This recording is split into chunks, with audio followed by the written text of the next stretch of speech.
नमस्कार, मैं जितेंद्र जैन और आप देख रहे हैं खबर समय जगत। आइए नजर डालते हैं आज की कुछ ताजा तरीन खबरों पर। भोपाल कांग्रेस कमेटी के प्रदेश अध्यक्ष और पूर्व मुख्यमंत्री कमलनाथ ने पंचायत चुनाव में कांग्रेस पार्टी ने तय किया है कि अन्य पिछड़ा वर्ग को 27% प्रत्याशियों को टिकट देगी। कमलनाथ की यह घोषणा ऐसे समय पर की जब सुप्रीम कोर्ट ने प्रदेश में बिना ओबीसी आरक्षण के चुनाव कराने का आदेश दिया है। सुप्रीम कोर्ट ने ओबीसी के आरक्षण के बिना चुनाव कराने का फैसला इसलिए किया क्योंकि प्रदेश की शिवराज सरकार ने अदालत के सामने ओबीसी के बारे में भ्रामक और आधे अधूरे तथ्य प्रस्तुत किए।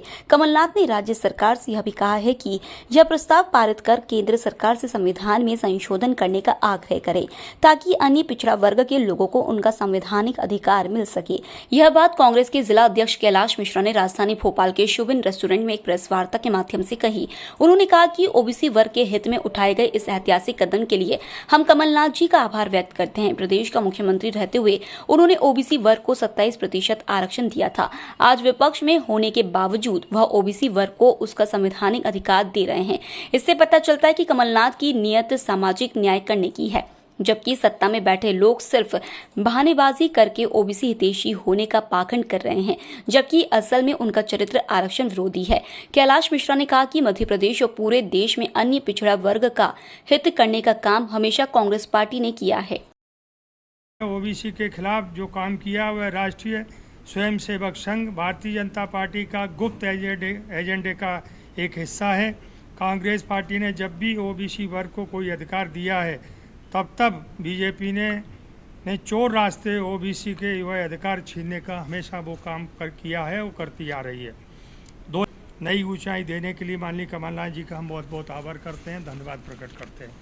देखिए मिश्रा जी सवाल कर सकते हैं। हाँ, कहना ये है कि एक तरफ आप कह रहे हैं कि उसने शराब पैरवी करके इस केस को कमजोर कर दिया और नतीजा ये हुआ कि सुप्रीम कोर्ट ने फैसला किया, लेकिन दूसरी तरफ बीजेपी कह रही है कि आपके विवेक तनखा साहब ने ये कमजोरी रखी और आधा अधूरा पैरवी किया, जिसकी वजह से ये नतीजा हुआ। विवेक तनखा साहब ने जो पैरवी की थी वो बिल्कुल सत्य की है।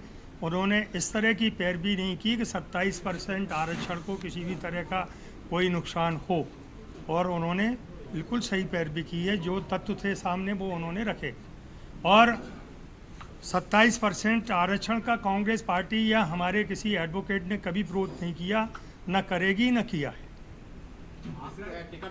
सरकार ने ओबीसी का आरक्षण बढ़ाकर 14 से लेके 27% किया था, लेकिन उसके बाद बनी बीजेपी सरकार ने अगले 15 साल में अदालतों को एकदम खराब पैरवी करके ओबीसी के 27% आरक्षण को समाप्त हो जाने दिया।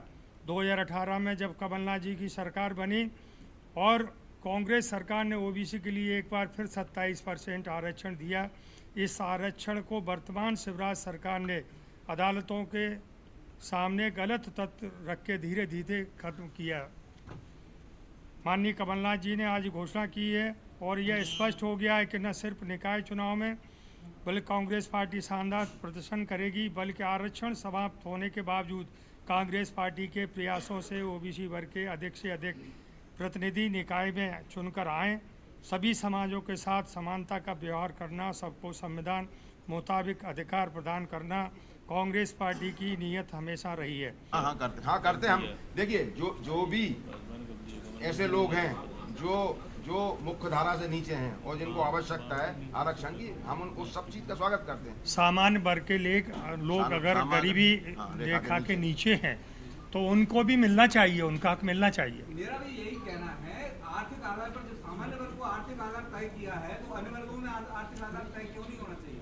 इसके पक्षधर क्यों नहीं है? नहीं, सामान्य वर्ग का जो आर्थिक आधार तय किया है उनको भी मिलना चाहिए। अन्य वर्गों में आर्थिक आधार क्यों नहीं? ओबीसी में आर्थिक आधार क्यों नहीं? भाई ओबीसी में 27% देने की बात कर रहे हैं ना। आधार पे 27% क्यों नहीं? जो आर्थिक रूप से मजबूत है उनके ऊपर के लोगों को मिलना चाहिए ना। बहुत है सामान्य वर्ग में, ओबीसी वर्ग में बहुत बड़ा वर्ग है। 56% की दावा करते हैं, 54% की दावा। भाई जो पार्टी का फैसला है वो 27% आरक्षण देने का है, वो हम देंगे। वो किसी भी स्टेटस में हो, किसी भी स्थिति में हो, लेकिन 27% लोगों को मिलेगा। खबर समय जगत के लिए संवाददाता शक्ति भारती की रिपोर्ट।